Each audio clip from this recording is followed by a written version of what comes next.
One of the things I loved best about the iconic Back to the Future series is that insignificant things weave together the larger story of Marty's adventures. The writers were prolific in their desire to keep us engaged and entertained. What seemed to mean nothing at the time of their appearance in the story turned out to explain why Marty's life evolved the way it did. I love the Old Testament stories in the Bible. God shows us over and over again His hand upon His people, especially when they faced overwhelming challenges and difficulties.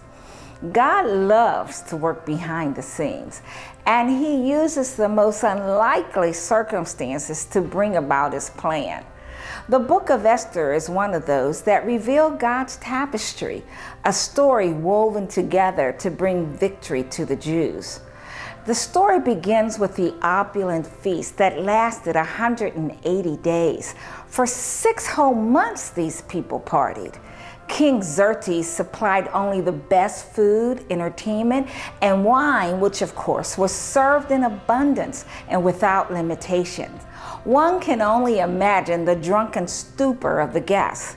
Yet God in His wisdom chose this backdrop to secure deliverance for His people.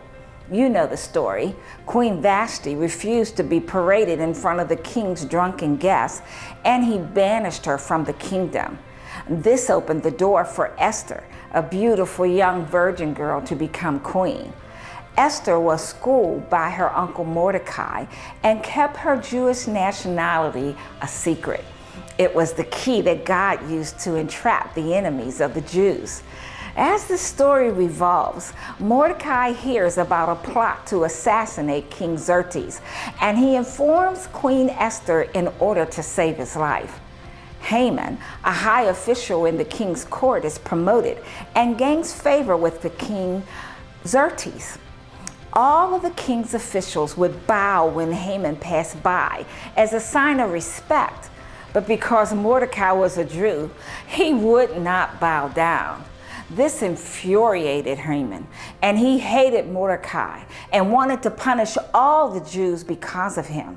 God used his hatred for Mordecai to have a little fun behind the scenes. Haman decides to ask King Xerxes to issue a decree to destroy all of the Jews in every province under his reign. He even offered to pay for it. The request was granted, and the Jews were thrown into confusion and panic. And while all this was happening, God shows His sense of humor.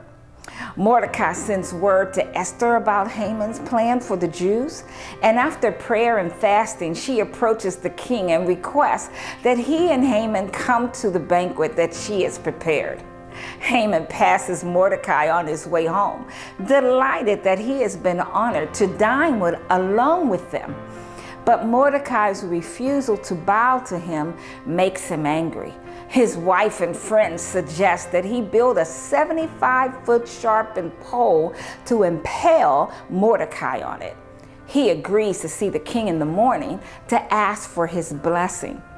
Except God wouldn't let King Xerxes sleep that night. His insomnia prompted him to ask for the book of history about his reign. The servant read the story of the attempted assassination and Mordecai's intervention. Nothing just happens, right? Just as he finished, Haman was in the outer court, poised to ask for Mordecai's execution. When he entered the king's presence, King Xerxes asked him what should be done to someone who the king wishes to honor. Haman's pride and arrogance convinced him that King Xerxes wanted to honor him. So he suggested that the person should wear one of the king's royal robes while riding on a horse the king had ridden. And a high-ranking noble official should shout, saying, "This is what the king does for someone he wishes to honor." The king liked his idea and told Haman to be the one to honor Mordecai. Can you imagine how humiliated Haman was? I'm sure God got a good laugh. But God wasn't finished. He was about to reveal the reason Esther had come to the kingdom for such a time as this. When Haman returns to the palace for Esther's banquet, she discloses the reason she has requested the king's presence with Haman. Haman planned to kill all of the Jews, which would include her as well. And in a rage, King Xerxes leaves to go into the garden, only to return and find Haman had thrown himself on Esther's couch, pleading for his life. But King Xerxes sees only that Haman was trying to assault the queen in his presence. So he orders him to be impaled on the same pole he had constructed for Mordecai. The story ends with Mordecai and Esther reversing the plan of Haman and securing a victory for God's people. God's hand behind the scene brought about his plan and purpose.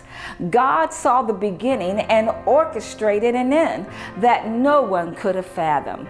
Why did I tell you about the story of Esther? So that you could look at your circumstances and know that your God is working on your behalf behind the scenes. It may appear that nothing good can come out of what you're facing. It may appear or seem that the beginning of your troubles yield an unlikely scenario of redemption. But if God can use a drunken brawl to catapult deliverance for the Jews, the same God can bring deliverance to you, healing to you, and wholeness to you. Brothers and sisters, Satan may have intended to harm you, but God specializes in turning around evil for good. Be encouraged today. God uses everything and often works behind the scenes, weaving everything into a beautiful tapestry for His glory.